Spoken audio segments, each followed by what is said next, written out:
Ready to unlock seamless trading by connecting your Blum Wallet to Bybit. First, open your Blum Wallet app and navigate to the settings menu, usually found by tapping your profile icon or your icon. Look for an option labeled API Keys, Connections, or something similar. Then tap on it to access the API Management section. Next, head over to Bybit, log into your account, and go to your profile settings, usually found by clicking your avatar or name in the top right corner. Find and click on the API Management section on Bybit. You will need to create a new API key.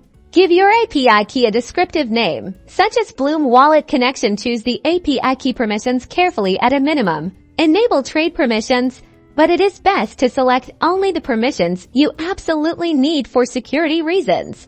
Once created, Bybit will display your API key and secret key. Copy both of these keys. Treat your secret key like a password and never share it.